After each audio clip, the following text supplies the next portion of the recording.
বিয়াদাইয়া, আমি আল্লাহ আদমের আমি আল্লাহ মানুষের চেহারাটাকে নিজের হাত দিয়ে বানাইছি।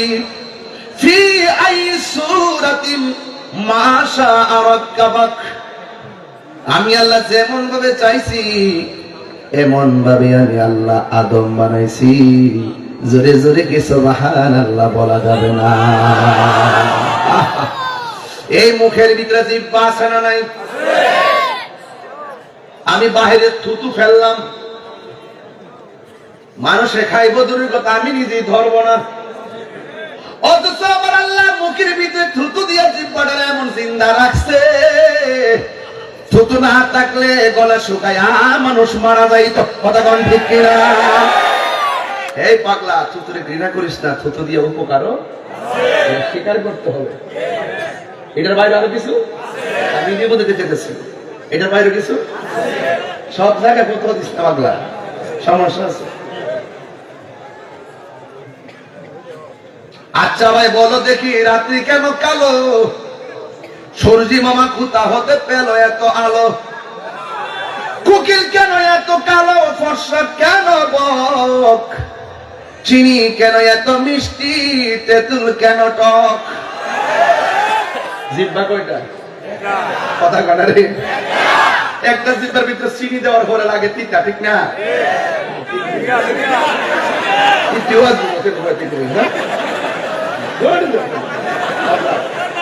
হিসাব মিলাই কইস, তাই রোজন গেলাম আয়া করছে মানে আমার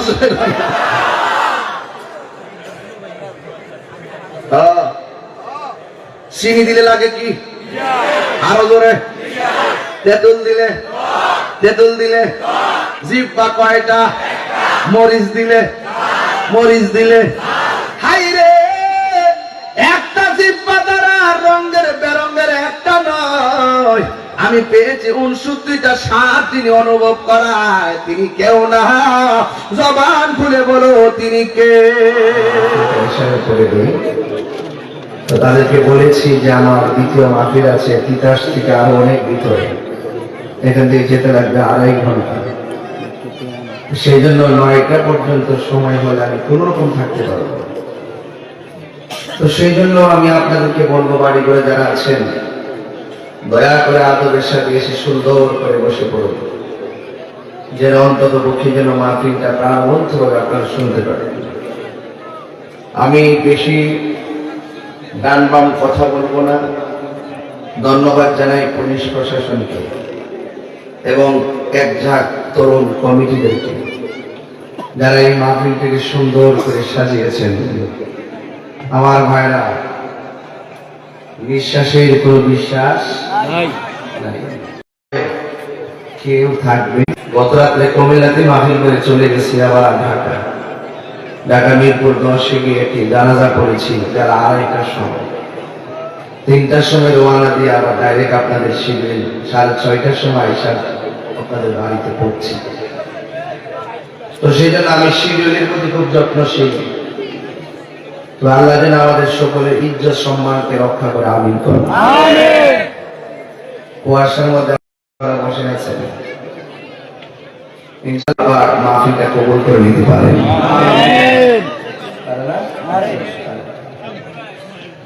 প্যান্ডেল বাইরে মানুষ, এক আশ্চর্য প্যান্ডেল, ওরা আপনারা সামিয়ানা বানাই দিচ্ছেন, ওরা আসমান থেকে সামিয়ানা বানাইছেন নাকি? রহমত দেওয়ার মালিক কে? মাহফিলে এনেছেন কে?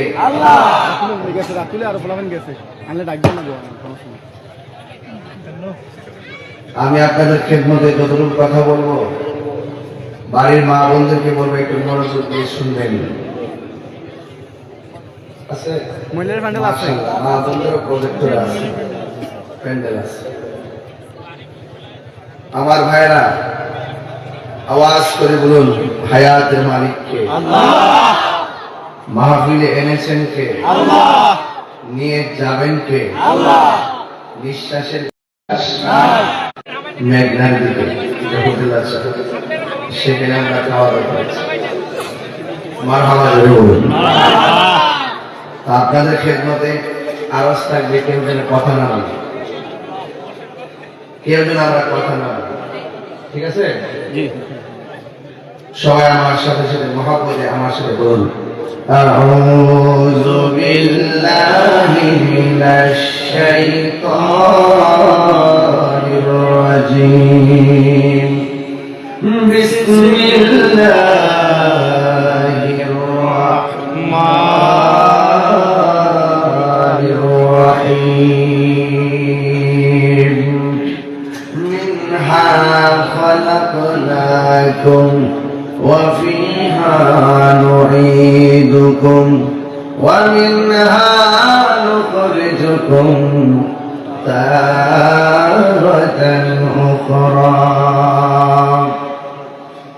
আল্লাহ রাব্বুল আলামিন বলেন, এই মাটি থেকে তোমাকে সৃজন করা হয়েছে, সেখানেই তোমাকে দাফন করা হবে।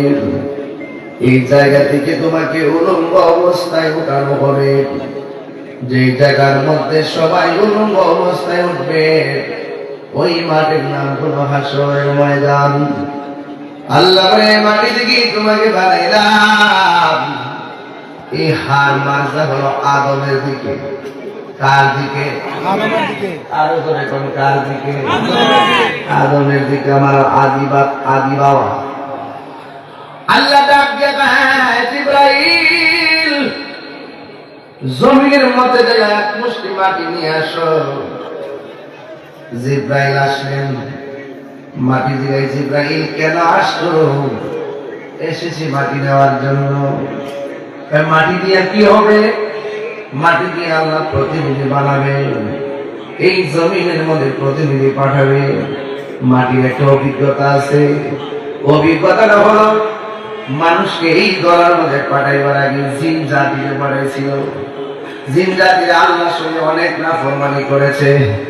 এই জন্য মাটিটা আগে জিবরাইল, এই মাটি দিয়ে কি সেই প্রতিনিধি বানাবে, যেই প্রতিনিধি আমার বুকের মধ্যে চলে আল্লাহর সঙ্গে নাফরমানি করবে। আমি মাটিটা কোনোদিন মেনে নিতে পারবো না। জিবরাইল আলাইহিস সালাম মাটির কান্না দেখা মায়া লেগে গেছে। জিবরাইল আলাইহিস সালাম ফিরে চলে গেছেন। আল্লাহ রাব্বুল আলামিন মিকাইল আলাইহিস সালামকে পাঠালেন। মিকাইল আলাইহিস সালাম মাটির কান্না দেখে মায়া লেগে গেল। আল্লাহ রাব্বুল আলামিন ইসরাফিল আলাইহিস সালামকে পাঠালেন। ওই ইসরাফিল আলাইহিস সালাম দুনিয়ার জমিনের মধ্যে আসলেন। আসার পরে ইসরাফিল আলাইহিস সালাম মাটির কান্না দেখে মায়া লেগে গেল। হ্যাঁ বন্ধুগণ, কি ভাবে ওয়াজ করো? আমার আল্লাহ বলে, আজরাইল, তুমি গিয়ে মাটি নিয়ে আসো। আজরাইল জমিনের মধ্যে আসলেন। আয়েশা মাটির বুকের মধ্যে হাত দিবেন, মাটি ডাক দিয়ে বলবে, হ্যাঁ আজরাইল, জিবরাইল ফিরে গেছে, মিকাইল ফিরে গেছে, ইসরাফিল আমার কান্না দেখে মায়ায় পড়ে গেছে, তুমি আজরাইল চলে যাও। আজরাইল কয়, না না, আমি যাইতে পারি না। মাটির কথা অমান্য কইরা মাটির মধ্যে একটা মুষ্টি মারছে। এক মুঠ মাটি সমান সমান 70 মণ। কয় মণ? হাতের মুঠের মধ্যে যদি 70 মণ মাটি আটকায়, তাইলে ওই আজরাইলটা কত বড়? যার মাথার মধ্যে 7 সমুদ্র 13 নদী পানি যদি ঢাইলা দেন, 1 ফোঁটা পানিও জমিনে পড়বে না। এত বিশাল বড় আজরাইল খাড়াতে আয়েশা আমার মুরিদ আলামিনের আব্বাকে নিয়ে গেল। এত বড় আজরাইল আয়েশা খাড়াতে কত মানুষের দাদাকে নিয়ে গেল। একদিন হইতো বা আমাকে নেওয়ার জন্য থাবা মারবে। আল্লাহ রাব্বুল আলামিন কয়, এ আজরাইল, সব ফেরেশতারা ফিরে এসেছে, তুমি দিকে ফিরে আসো নাই, মাটি নিয়ে এসেছো। মাটির কান্না কি তোমার মায়া লাগে নাই? আর আজরাইল কয়, ও আল্লাহ, মাটির কান্না আমাকে মন গলাইতে পারে নাই, কারণ 1000 মাটির কান্নার চাইতে আমার মাওলার হুকুমটাই আমার কাছে সবার বড়। আর জোরে জোরে বলুন আল্লাহু আকবার। আল্লাহ ডাক দিয়া গো, আজরাইল, মাটি কান্না করেছে, তোমার মন গলাতে পারে নাই। এই মাটি দিয়ে কিয়ামত পর্যন্ত যত মানুষ আমি বানাবো, এই পৃথিবীর মধ্যে যত মানুষ যাবে, ওই সব মানুষ যখন যাবে,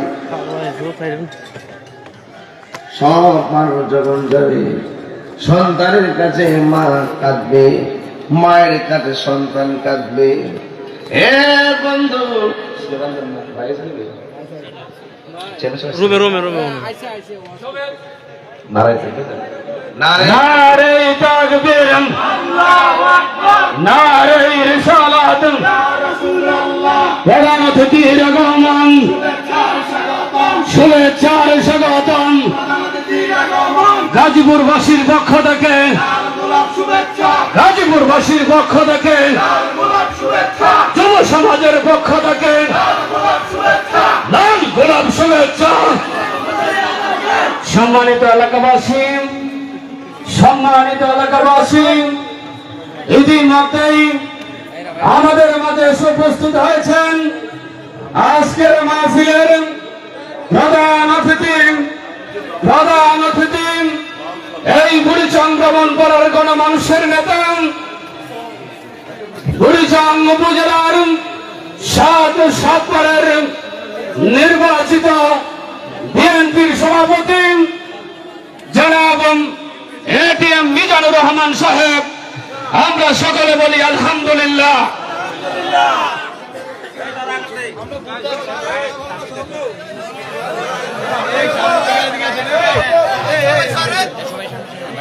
ভাই সামনে থেকে এদিকে সামনে ছেড়ে দেন ভাই, সামনে দিয়ে যাওয়াটা ঠিক হবে না।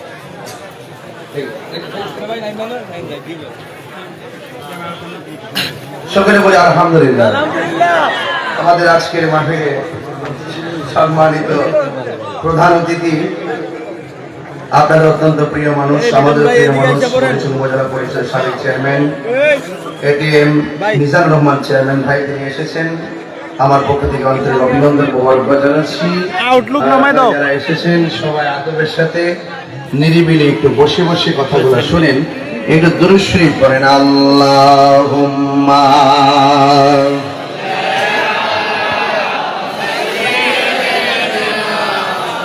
মাওলানা মুহাম্মদ ওয়া আলা আলি সাইয়্যিদিনা।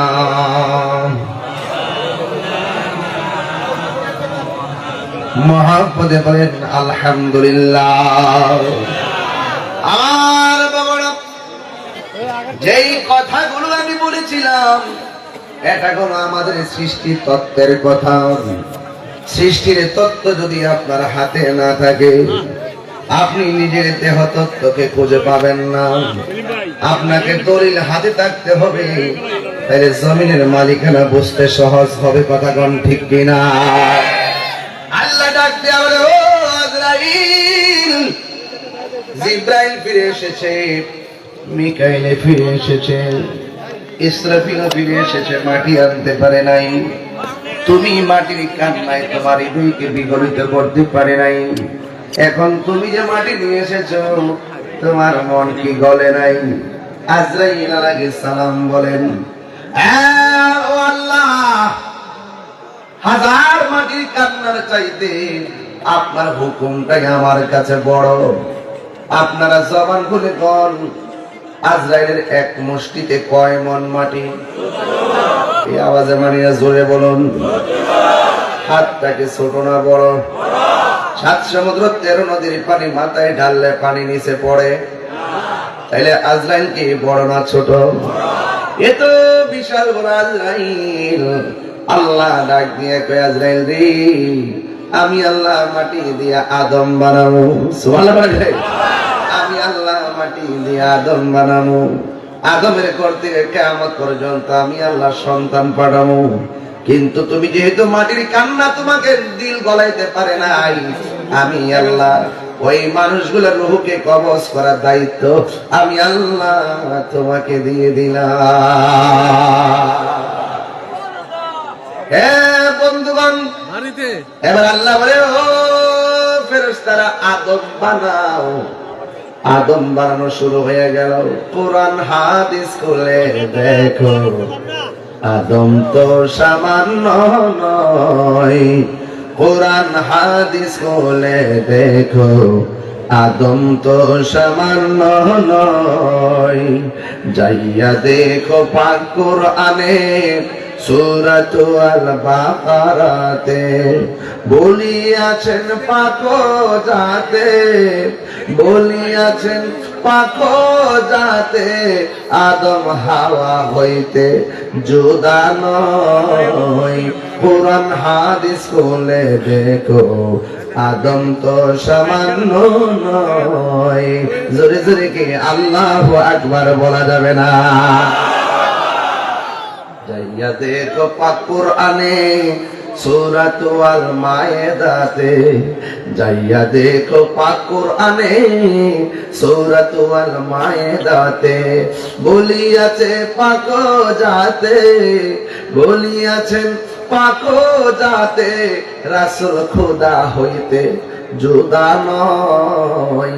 কোরআন হাদিস খুলে দেখো, আদম তো সামান্য নয়। প্রশ্ন একটা দাঁড়ায় গেছে, প্রশ্ন একটা দাঁড়ায় গেছে, বলবো? আল্লাহকে আমি প্রতিনিধি পাঠাবো, মাটি আনো, মাটি দিয়ে আমি আল্লাহ আদম বানাবো। এখন প্রশ্ন হলো, আল্লাহ দুনিয়াতে প্রতিনিধি পাঠাবেন, আদম বানাবেন, মানুষ বানাবেন, তাইলে বোঝা যায় প্রথম মানুষ আদম। এবার আসেন আমার নবীর তথ্যে কি আছে। নবী কই কুনতু নাবিয়্যা ওয়া আদামু বাইনা রূহি ওয়াল জাসাদ। কুনতু নবী, হাদিসটা মুতাওয়াতির। হাদিসটা কি মুতাওয়াতির? চারটা যেমন সত্য, কেউ অস্বীকার করতে পারবে না। ইউনিভার্সাল ট্রুথ বলে যেটাকে, ইউনিভার্সাল ট্রুথ। হাদিসে মুতাওয়াতির হুকুম হলো এই হাদিসটাকে অস্বীকার যারা করবে তারা কাফের হয়ে যাবে। কথা বলে ঠিক কিনা বলে? ভাই আপনার কথা বলে মহাজ কথা বলুন প্লিজ। আমি একটু গভীর তথ্যের আলোচনা করছি, কিন্তু একদম প্রত্যেকটা লাইন আপনাকে ফলো রাখতে হবে, তা নাইলে আবার প্রশ্ন জাগতে পারে অনেকে, আমি ভেঙে দিয়ে যাব। আর সারা বাংলাদেশের মানুষ জানে যে তাহির হুজুর দলিলের বাইরে কথা বলে না, ঠিক না? আমাকে বানায় কথা বলি, কোনো কিছু যাই বলি হিসাব নিকাশ মিলাই বলি, কথা বলেন ঠিক না? আলহামদুলিল্লাহ। এই মানুষ তো এই যদি 8টার সময় যদি এই অবস্থা হয়, আরো যদি 10 মিনিট গেলে যে আরো দুনিয়ার মানুষ আসবে, এই জন্য মাঠটা একটু বড় করছেন নাকি? আজকে মন মতো একটা মাঠ পাইছি, এটাকে আমার মন মতো হয়েছে। ধাক্কা ধাক্কি নাই, ঠেলাঠেলি নাই। আলহামদুলিল্লাহ করেন, একটু হাত দিলে করেন আলহামদুলিল্লাহ করে গেল। আর চেয়ারম্যান সাহেবকে একটা শুভেচ্ছা দেন, হাত লাগায় সব দেন, এবার দেন, এই যে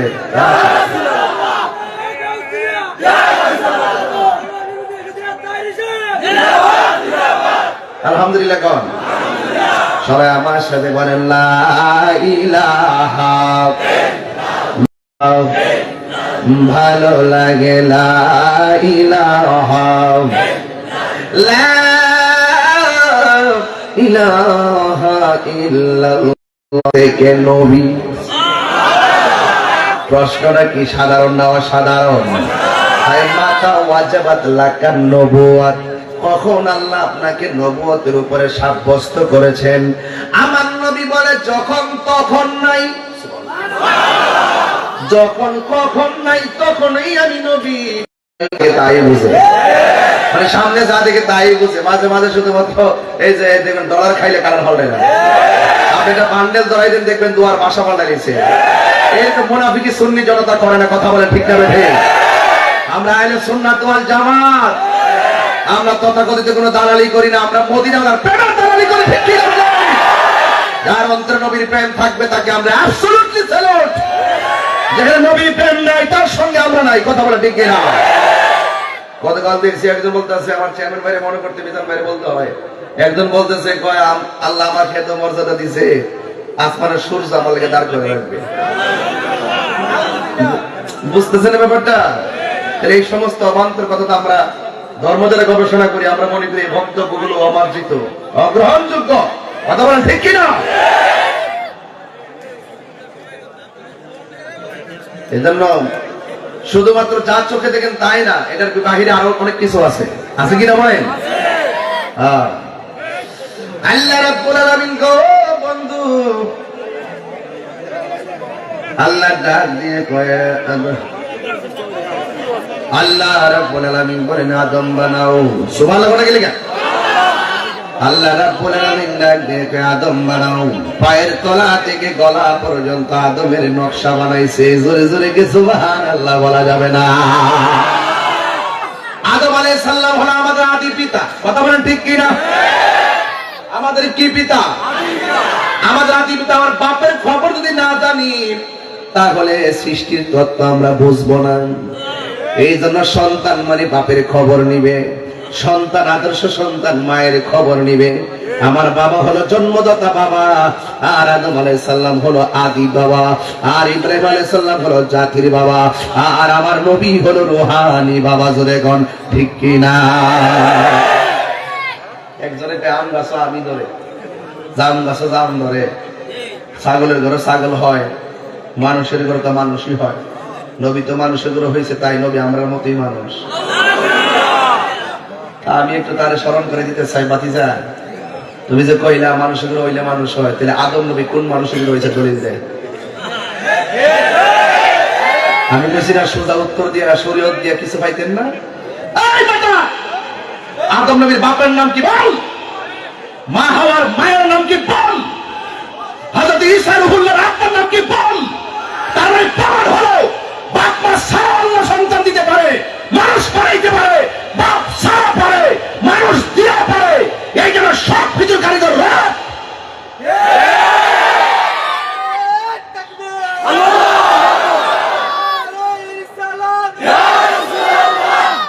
আল্লাহু আকবার বলেন। ওরা শরীয়ত মৌলবী, শরীয়তের মৌলবীরা চোখে যা দেখে তাই করে, চোখে যা দেখে। চোখ বন্ধ করলে মদিনা দেখা যায় না? এটা কোনটা? তাহলে বোঝা গেল যা দেখো তুমি তার বাইরেও কিছু, আর চোখ খুলে তো দেখা যায়, চোখ বন্ধ করলে তো ভালো কিছু দেখা যায়। এটার বাইরেও আরো কিছু আছে, আছে কিনা বলেন? স্মরণ করাই দে, মানুষ মারা যাওয়ার পরে 3 দিন পরে তার নাকটা পচা যায়। কয়দিন বলছি ভাই? 6 দিন পরে আঙ্গুলের নখগুলা উঠে যায়, 9 দিন পরে মাথার চুলগুলো খুলে যায়, 10 দিন পরে আপনার এই যে চোখটা গলে যায়, 17 দিন পরে আপনার পেটটা ফেটে যায়, 60 দিন পরে আপনার অল বডি থেকে গোশতগুলো ছাইড়া দিয়ে হাড্ডিগুলো পড়ে থাকে, 60 বছর পর্যন্ত হাড্ডিগুলো কবরে থাকে, 60 বছর পরে আপনার হাড্ডিগুলো একদম মাটি খেয়ে ফেলে। It's must to be regretted নয়, অ্যাবসলিউটলি স্মরণ করতে চাই। 700 বছর পরে, 100 বছর পরে, 300 বছর পরে নদী ভাঙ্গনে বাড়ি চলে গেছে, কিন্তু লাশের গায়ে 1 ফোঁটা মাটির আঁচড় পচন ধরে নাই। এক দলিলে পাইলাম সব পচে গেল, আরেক দলিলে তার গায়ে কিছু স্পর্শ করে নাই। আরে বাবা, দেহের মধ্যে এত প্রসাধনী ব্যবহার করি, এই দেহ মাটির সঙ্গে মিশে যাবে। কখন মিশে যাবে? যদি আপনার আত্মা, এই আত্মা যদি ঠিক না থাকে, রূহ যদি ঠিক না থাকে, কল্প, রূহ, সার, কফি, আফা, নাফস, আতশ, কাক, বাক সবকিছু সাধন করতে পারলে, এই রূহটা যখন পবিত্র থাকে, কাল্প যখন পবিত্র থাকে, আপনি যখন কাল্পকে শুদ্ধ রাখবেন, এই দেহের ভিতরে পঠন ধরবে না। যার কাল্প ঠিক থাকে না, দেহের পূজা করলেই কবরে গিয়ে শান্তি পাওয়া যায় না। রাইট? কথা কি রাইট? তার মানে বোঝা গেল, একটা হলো বান্দা আর একটা হলো বন্ধু। বান্দার বন্ধু কি এক জিনিস? আমরা খাইলে গায়ে শক্তি পাই, পাই কি না?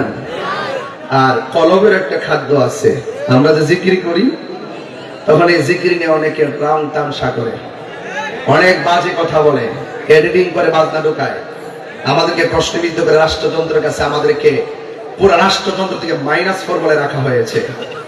কিন্তু রাষ্ট্রযন্ত্রের ঘুম ভেঙে যাবে, আহলুস সুন্নাত ওয়াল জামাত বানের জলে বেশি আসা কচুরি পানা নয়। এটা পরিষ্কার ভাষায় বলে দিলাম, এই দেশ আল্লাহর ওলিদের দেশ। আল্লাহর ওলি আল্লাহর বিরুদ্ধে অবস্থান নিয়ে এই দেশে স্থায়ী হবে না। কথা বলে ঠিক কিনা বলেন? এক বাউল শিল্পী আল্লাহর ব্যাপারে বেয়াদবি করেছে, আমরা এটা বলছি বেয়াদবি করেছে, ঠিক কিনা বলেন? আর বাউল শিল্পী আল্লাহর সঙ্গে বেয়াদবি করেছে, আমরা বলেছি হ্যাঁ অবশ্যই এটা বেয়াদবি, তাকে তওবা করতে হবে। কিন্তু এর পাশাপাশি আরেকটা কথা বলতে চাই, এই বাউল শিল্পীর অন্তরে আরো সবচেয়ে বেশি মাওলানা বসে, অনেক বাউল আছে যারা নবীর বিরুদ্ধে কথা বলে, অলির বিরুদ্ধে কথা বলে, আল্লাহর সাথে বিরোধিতা করে, এদেরকেও সেই আইনের আওতায় আনতে হবে। কথা বলেন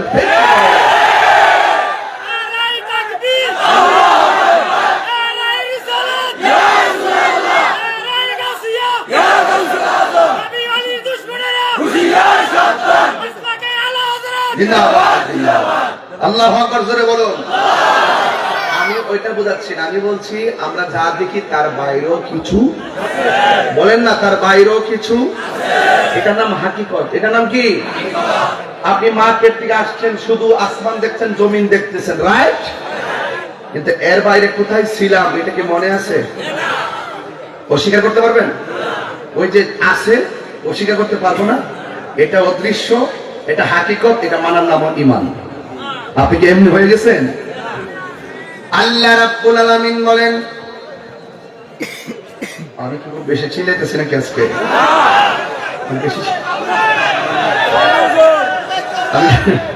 আমি কি বেশি চিল্লাইতেছি না? যে কথা না বলি একবারে নয়, এটা তো বলতে হয়। আমারও আসলে একের ভিতরে পাঁচ, একের ভিতরে পাঁচ। এখানে সব খাওয়ান পাইবেন, শুধু এক কপার করে খাওয়ান না, সব খাওয়ান পাইবেন। মারহাবা, জোরে কন। আল্লাহ কবুল করুক, আমিন। আল্লাহ ডাক দিয়ে কয়, ফেরেশতারা আদম, মনে আছে নি?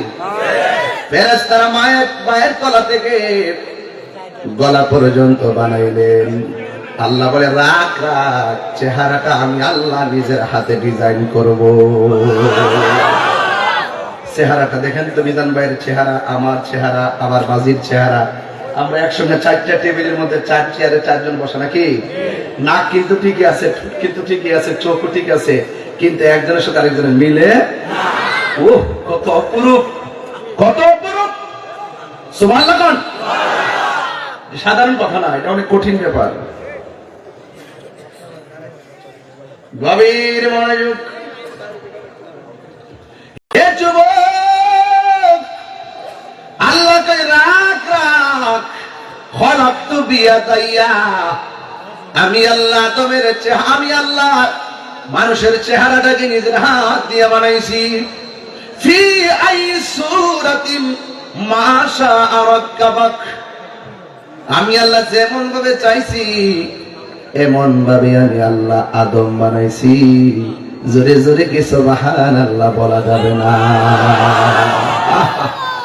এই মুখের ভিতরে জিহ্বা আছে না নাই? আমি বাহিরে থুতু ফেললাম, মানুষে খাইব দূরের কথা, আমি নিজেই ধরবো না। অথচ আমার আল্লাহ মুখের ভিতরে থুতু দিয়ে জিহ্বাটা এমন জিন্দা রাখছে, থুতু না থাকলে গলা শুকায়া মানুষ মারা যাইত। কথা কোন ঠিক কিনা? এই পাগলা, থুতুরে ঘৃণা করিস না, থুতু দিয়ে উপকারও স্বীকার করতে হবে। এটার বাইরে আরো কিছু আমি নিজের মধ্যে দিতে চাইছি, এটার বাইরে কিছু সব জায়গায় কোথাও দিস না পাগলা, সমস্যা আছে। আচ্ছা ভাই বলো দেখি, রাত্রি কেন কালো? সূর্যি মামা কোথা হতে পেল এত আলো? কোকিল কেন এত কালো? ফর্সা কেন বক? চিনি কেন এত মিষ্টি? তেঁতুল কেন টক? জিহ্বা কয়টা? কথা কনা রে, একটা জিহ্বার ভিতরে চিনি দেওয়ার পরে লাগে তিতা, ঠিক না?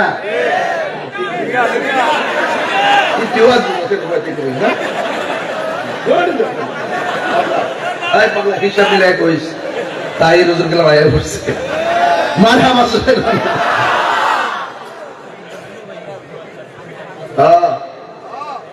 চিনি দিলে লাগে কি?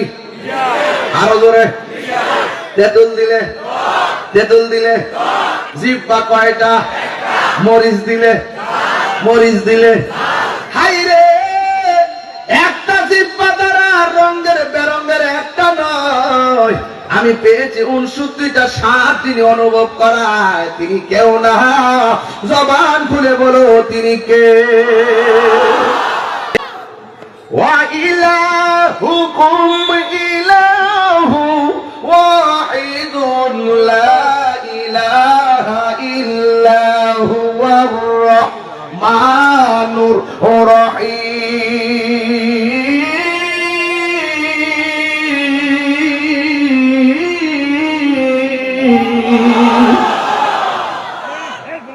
অনেকগুলা স্বাদ অনুভব করাইছে কে?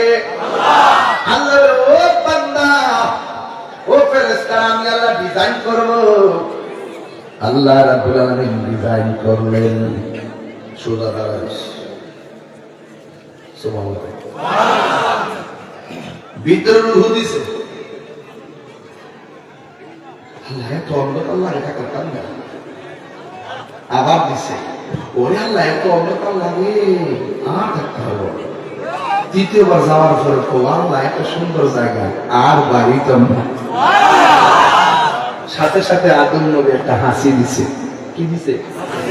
হাসি দেওয়ার পরে এখন আমরা যখন ছাত্র বলেছিলাম, যখন পড়তাম, একটা প্রশ্ন আসছিল আমাদের পরীক্ষায় যে আদম আলাইহিস সালামের প্রথম বাক্য কি? আলহামদুলিল্লাহ। প্রথম বাক্য কি? এই আদম নবীর রূহ দেওয়ার পরে প্রথম হাসি দিছে। এই হাসি এখন আছে না নাই? বাপের হাসি ছিল বিদায়, পোলাপানও হাসি পাইছে। বাপে বলছে আলহামদুলিল্লাহ। কিয়ামত পর্যন্ত হাসি দিলে পড়বে কি? আর যখন কি পড়বে? এই জন্য যুবক, আদম আলাইহিস সালামকে আমার আল্লাহ বানাইয়া পেটের ভিতরে ঢুকাইয়া কয়া আদম উসকুন আনতা ওয়া যাওজুকাল জান্নাহ। ও আদম, তুমি জান্নাতের মধ্যে বসবাস করো। খবরদার ওই যে গন্ধম ফলটা আছে এটা কিন্তু খায়ও যে মেজে মুক্ত খাইয়া লাইছে। আদম আলাইহিস সালাম গলত গেছে বাবা, যখন দেখছে হাওয়া মুখের মধ্যে দিছে, জান্নাতের কাপড়টি খুললে পড়ে যেতেছে গা। এই দৃশ্য দেখে আদম নবীও যখন দিছেন, দেওয়ার পরে গলার মধ্যে এমনি টিপ দিয়ে আইবে। এমন ভাই, এই মিজান ভাই জান না, এমনি টিপটা করছে। এই পুরুষের একটা ঠেলা আছে জানো? আমার আব্বা যেমনি ধরছে না, ফলটা একটা ঠেলা মারছি না, এর লাগে এটা ফুললে গেছে গা। আদম নবীর ফুলা, আমরারও ফুলা। আর মহিলারা ওই যে আম্মা খাইলেছি তো শখ করে গেছে গা, তো এর লাগে মহিলাদের কোনো কন্ট্রোনালি আছে। এই জন্য মহিলার কাছে আল্লাহ দোয়া দিয়া কয়, জামাই হোক আর বউ সম্পর্ক হোক, সব কথা কয় না। হ্যাঁ, জীবন বাঁচান।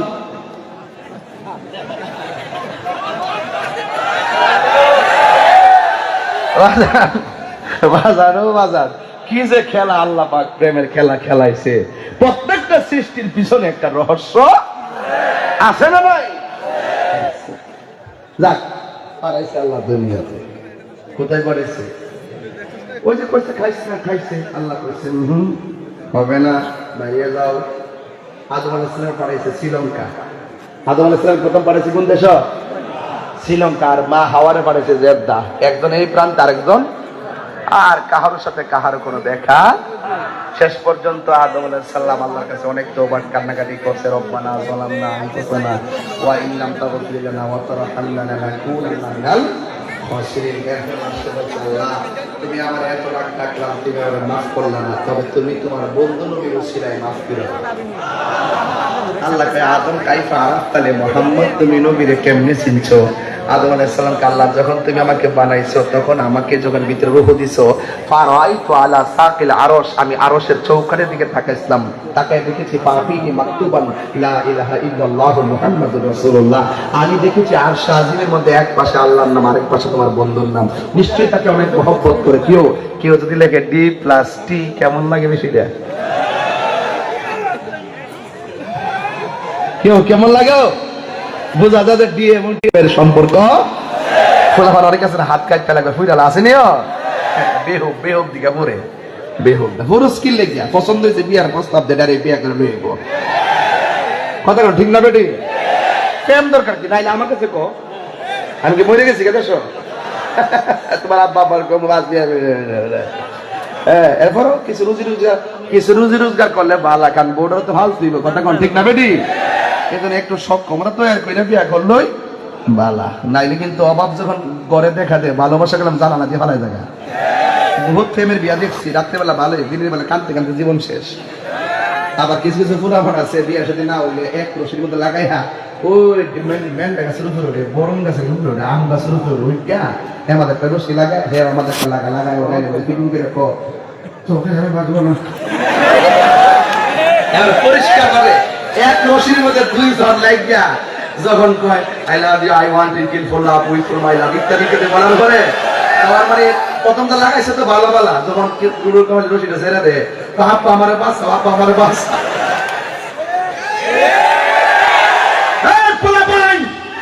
আল্লাহর কোরআন বুকে নিয়ে বলো জীবনে যতদিন বেঁচে থাকবো আত্মহত্যা করবো না কথা বলে ঠিক কিনা জীবনে যতদিন বেঁচে থাকবো মা বাবার অবাধ্য হয়ে কোনোদিন দাম্পত্য জীবন সৃষ্টি করবো না কথা বলে ঠিক কিনা আমি আপনাকেই বলছি আপনি একটা মেয়ের জন্য জীবন দিয়ে দিবেন দেখবেন 1 মাস হবে না মেয়েটা আরেক জায়গায় বিয়ে বসে শান্তিতে ঘর সংসার করবে কথা বলে ঠিক না ভাই যেই ছেলেটা আত্মহত্যার পথ বেছে নিয়েছে এটা সুপুরুষ নয় এটা কাপুরুষ কথা বলেন ঠিক কিনা বলেন আমরা কাপুরুষের জিন্দেগি চাই না আমরা সুপুরুষ হতে চাই কথা বলেন ঠিক কিনা মনে থাকবে আমার যুবক ছেলেরা শুধুমাত্র নেশা থেকে বাচ্চা থাকবে আর কিচ্ছু লাগবে না কিসের থেকে বাচ্চা থাকবা নেশা থেকে নেশা এই এলাকায় নেশা ঢুকছি রে সতর্ক আরে খাস না খাই হমান কিনা আর একটা চমক দিব আজকে আমাদের চেয়ারম্যান মহোদয় আপনাদের সামনে একটু কথা বলবে মাঝখান থেকে কালো জিরাই খান একটা সিলাই বুঝেন না বাইরে ছিল একটা সুযোগ পাইছি একটু জিরাই লেবা দেন আর তোরা তো কফি দিস না মন রাই তাদের না আর যাই দিলাম আপনার কি ঘুমে ধরছে